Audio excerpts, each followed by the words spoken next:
Growing up always seems like such a hard thing to do. There are obstacles to overcome, school to worry about. Then you hit puberty, and your body and mind go through a change, making everything seem more confusing and turbulent, when all you really want to do is hang out with your friends and play video games. In today's Reddit's True Story, we hear the tale of a young girl whose life was pretty much as bad as it gets. And then when things were looking up, well, you'll understand by the end.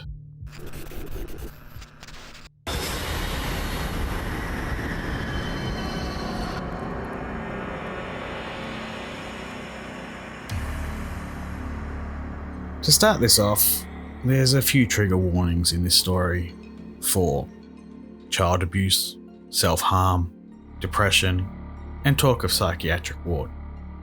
Adults being inappropriate with a child. Also, this is going to be an extra long one, so grab the popcorn. Cast: me, M, Mum, who is amazing, so don't say anything bad about her. G, my stepfather, who hated me. DR, the doctor that got this whole ball of shit rolling. J, his name was Joe, I think, so we'll just leave it at J. He was the main perpetrator and the number one creepy bastard. There's other people involved in this, but they only had small parts, and I don't have the concentration to try to remember them all at the moment. They were the other members of this art group. Backstory. First, I just want to say how sorry I am for how long this backstory is. There are a lot of things that happened in the past that led up to this sequence of events that made this story. I've written several posts on here, including the time when I was around 16 and I was living in a half burnt down crack house and got chased out by a very pissed off man from the Caribbean who was on a whole lot of crack, while also running around in his tidy whities, screaming incoherently and swinging a machete around at us. The incident in this story happened about a year before that one. So, I'd been living on my own since I was 15. I got thrown out of my house for not asking G's permission to rearrange my furniture. My mum was in the hospital having open heart surgery, so she couldn't do anything to intervene. My ex-boyfriend's family was nice enough to let me stay in their basement, but it was just a cement slab to lay on, and things were just really bad at the time altogether. I was really damaged from the abuse from G and in a really dark depression. During the basement living days, my ex's family absolutely did not want me there, and I don't blame them. I was a burden on their family. They saved me a meal every day at the top of the stairs, which I greatly appreciated. I was working a part-time job that I fucking hated, and they only wanted to give me 10 hours a week. Somehow I was supposed to live off that. The only things I did manage to do was get my GED, became an emancipated minor, and I started learning how to tattoo out of a friend's basement. But everything about my life felt dismal and hopeless, and I was profoundly depressed. I was cutting myself constantly, and I just didn't want to be around anymore. I felt like the biggest failure and disappointment. Things went on like this, and finally my mum was able to come and see me. I know a reasonable question here would be, why didn't she let you come home, or force her husband to let you stay? It's futile. It would never happen. There's no way G would allow it. She tried to have me come over for Christmas, and he called the cops. Tried to have me arrested for trespassing. That's a whole other event I posted about a while ago. So when my mum sees me in the state I am, she told me she's going to take me to the juvenile psych ward. I didn't even put up a fight because I desperately wanted better than the way I was living. I knew I was profoundly depressed and just wanted to feel better.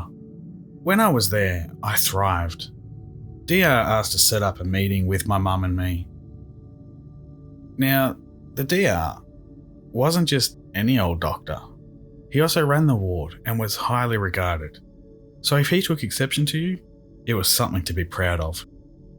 So during this conversation, he went over all the progress I've done. And then he wanted to talk about my artistic talent. This, throughout my life, has always been what I'm known for. The one good thing I'm good at. He told me that he has a club set up of past patients, and they get together twice a week for a few hours and do all sorts of art stuff, like paint and pottery. He said that his friend Jay runs the whole thing and is like the DR's right-hand man. Jay would pick me up and drop me off, and he'd show me everything I had to do.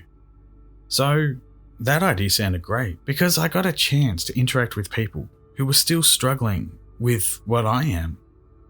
It also gave me something to look forward to, and maybe I'd meet new friends.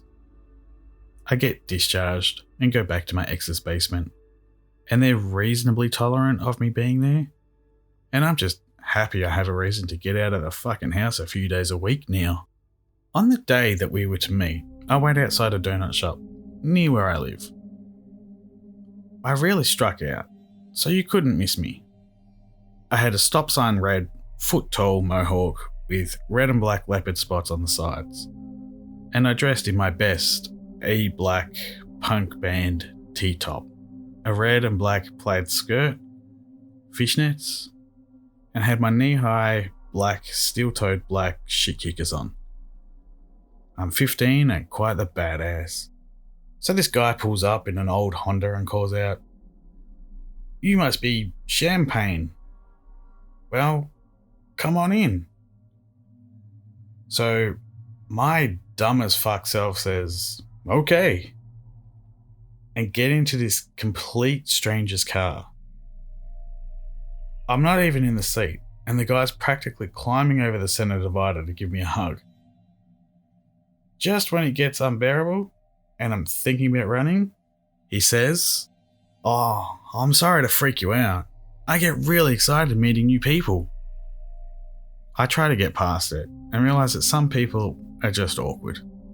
So he starts babbling about himself and how great Doc is, always sending him new friends. I didn't even really get a chance to answer any questions because he just talks over me. During the entirety of this car ride, I had the worst feeling that I had to get out of there. That something bad was going to happen. So we're in the middle of suburban bumblefuck who knows where, and he says, "I just got to drop off my mum's mail. Say hi to my girlfriend.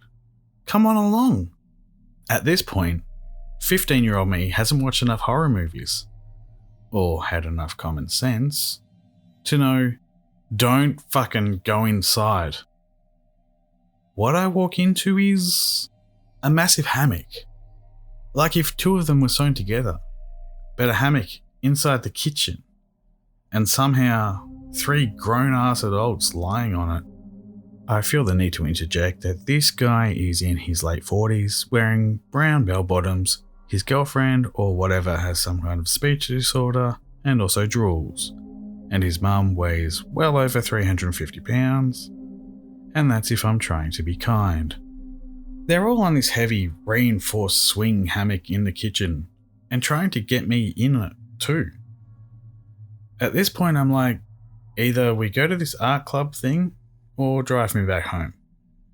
And I go and sit in the, thankfully, unlocked car. So he come out, and he's all butthurt because I didn't want to join in the hammock fun. Wouldn't say 2 words to me while he was driving. Good, I didn't want to talk to him either.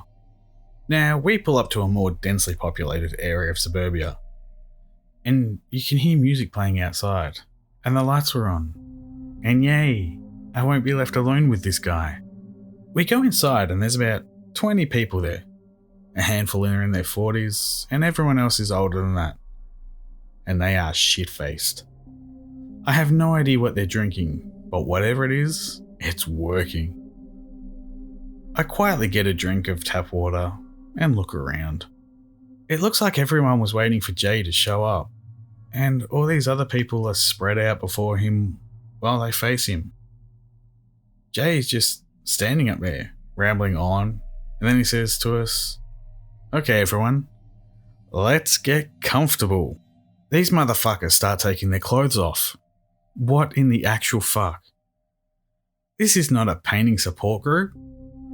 Someone yells out the also helpful suggestion that I can take just my top off if I'm feeling shy. To make it worse, they start gathering in twos or more, kissing and touching each other. I don't know if that DR knew it or not, but he sent his underage client to a goddamn swingers club. Nope. This was before cell phones. I didn't even have a fucking beeper. But I saw something better. Jay's car keys. So while a house full of people that I'd pay good money to never have to see again in my life were kissing and touching each other, I grabbed those keys and got the fuck out of there as fast as could be. When I got about half an hour away, I ditched his car, still running and with all the lights on the main road, and walked home. I could not believe what just happened. I was so glad I didn't ever give this guy my address. I was scared though that the DR did, and that he'd do something to me. A couple of weeks later, after avoiding the subject every time it was brought up, I finally told her what happened, and she was understandably enraged.